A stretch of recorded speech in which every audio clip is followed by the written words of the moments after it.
Hey guys, welcome back to another Keel Sunday service, as some would say. This weekly series where I go off on tangents and talk about things that may or may not help you, but I try. As you see in the title, today's talk about fear and indecisiveness. And mainly what I want to touch on. First of all, the gameplay is The Walking Dead Saints and Sinners on the VR. And quick side note, if you're on the fence about getting a VR headset, or about VR in general, if it's a waste of money or not, you really gotta forget about the price and just enjoy what you have at the time for VR, because you're not gonna get a good ratio of dollar to hour, but you will definitely have a lot of fun with it. So VR is something, if you're willing to spend the money, it's definitely a good time for what you do with it. Anyway, back to the actual topic. Fear. What is fear? Well, some would say it's self-induced. Others would say it's environment-induced. But really, what is it? Have we really thought about it? Have you thought about it? It comes in many forms. It comes in anxiety. It comes in panic. It comes in fidgets, I would say. It comes in nervous twitches. Comes in a lot of things. But fear, most would say, is a bad thing. Now, what does that mean for you? Well, you're probably saying, Keel, come on. Fear is bad. I mean, I don't want to be scared of things. I don't want to like go to the grocery store and be scared I'm gonna see somebody. That's horrible. It makes me live my life in panic for the rest of my life. It's horrible to live with. And yeah, I guess you're right. And in that situation, that's extreme fear, almost a irrational fear for something that will happen. And that needs to be settled with a doctor or, somehow worked out by yourself. But I believe fear is a good thing. Now, you're probably asking, well, how the hell is fear a good thing? How does that help you? How does me being scared to go to work or me being scared to talk to somebody helpful in any scenario? Well, let me put it this way. I am scared to give a presentation at school, or I'm scared to go into work one day because maybe my direct boss is at work at the time, or maybe the big boss is coming in for a routine checkup. So I'm nervous, I'm scared that I'll screw something up. This fear will drive me to do my work tenfold, and it'll also drive me to do my work and my attitude way more. Now, you're probably asking, well, isn't that fake attitude? Isn't that that's not a real emotion? That's not a real work ethic. Well, actually, I would actually say a rebuttal and say, no, that is your real work ethic.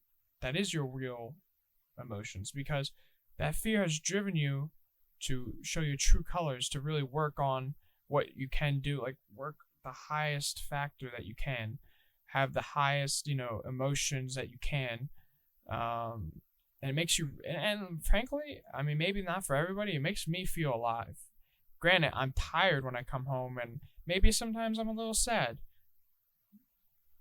But, emotions can really make you feel human. Somebody once said that being yourself, being you, whatever emotions you portray at a moment, is what makes you you. Without those emotions, you're just like everybody else, walking around, doing activities. If the president didn't have emotions, first of all, he wouldn't be president, or he or she, excuse me. or they, excuse me, trying to be as inclusive as possible. They, he, she, etc., would not be present, because I feel like most humans would be very fearful for the fact that our president has no emotions and doesn't really understand, how to do things. However, president had no emotions, they would be just like everybody else. They had no drive, no will, just a clean, flat line. They would be just like everybody else. They wouldn't be president. If you look back at many famous people, or maybe some of the friends you look up to, or maybe some of the people you look up to, you can really see how disciplined and emotion they have, but also how emotional they can be in the right times. And this fear will bring out those emotions at the right times, as long as you can maintain this sort of collectiveness in the chaos. And this is where I want to come into indecisiveness. Some people are fearful to choose things. They don't want to choose things because they feel like they'll be in charge, and they don't want that because they don't know what they're doing. Because of this indecisiveness, you're never going to be able to truly be fearful, because you'll be fearful of the choice to be fearful and not actually in the moment fearful. Now, you're probably asking, this makes no sense. What are you talking about? Well, let me try to break it down. If I'm making a choice to pick a restaurant to go to, and then not, or no, excuse me.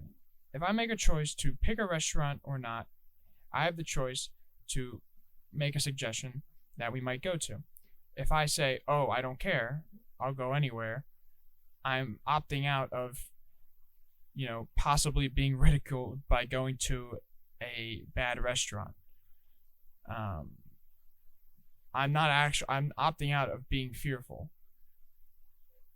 If I choose to go to the restaurant, we possibly go to this restaurant, but if we don't, I'm in that emotional fearful that I might be ridiculed by people, or joked about, yada yada yada. I'm using the word ridiculed, but it's really not. This is a very low stakes thing. I'm just giving something that comes to my mind. You want to be fearful in your life, because that brings your emotions. If you're not scared of anything, then you're a flat line. And this fear will bring out the best of you and possibly the worst of you. But the worst of you, once you understand that this is the worst of you, you can transform that into the best of you. Some people don't even know themselves, and they're not even self-conscious. But until their heightened emotions come out, they won't know anything about them. They probably won't even think about these emotions. But having that fear will forcefully pull those emotions out and show them to the world. And that's what people need to live. Without being you publicly, you're nothing but a shell, unfortunately. And, it's hard to live as a shell. You have this outer layer that everybody knows, but inside, you're just scared or alone, and you're afraid to say those things. You're afraid to, admit that. But admitting that and finally getting that off your chest and being vulnerable, having that fear, will make you have that rush of, wow, this is great. Like, I have this weight off my back. It feels great. And those true emotions will finally come out. You'll finally start living your life how you really wanted to. So I know this is a small one. I know this is a small video, but I just wanted to talk about this. If you like this one, tell me in the comments that, this was something you're interested in or has helped you in some way, I guess. But anyway, if you guys like this sort of thing, leave in the comments that you want a more schedule. I can do Wednesdays and Sundays possibly, but if it's nobody comments, I'm just gonna keep doing Sundays. And yeah, let's just get in conclusion.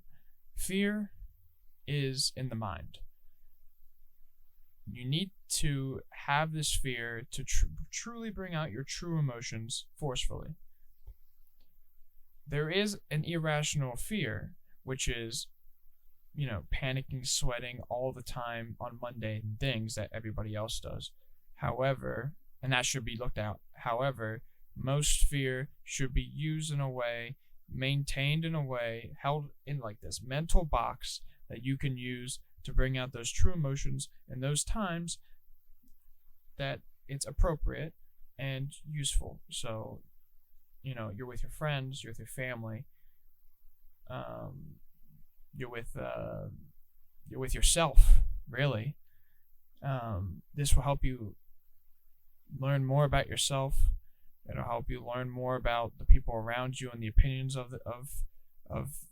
you from them, and it'll help you maintain this steady personality. If you have a shell, if you're in this shell, it'll help you maintain this steady personality, and you'll be actually true. You'll feel free. And, if these fears come true in your mind, the indecisiveness to become yourself or not, to go to the restaurant or not, to go to the gym or not, to go to school or not, to go to work or not, if you go do it and the fears come true, then the truth about the matter. Your friends say something that's really mean to you and they mean it. That they're not your friends at that point. If you go to the restaurant and it's really bad, the restaurant's bad. You don't have to go back. It's these experiences that you go through that really make you you. And the more experiences you gather, the more wise, the more interesting you become, the more mentally fortified you become, the better you are as a person. And that's just my opinion. You could take it or leave it. But yeah, hope you guys enjoyed. Thank you. Have a good night.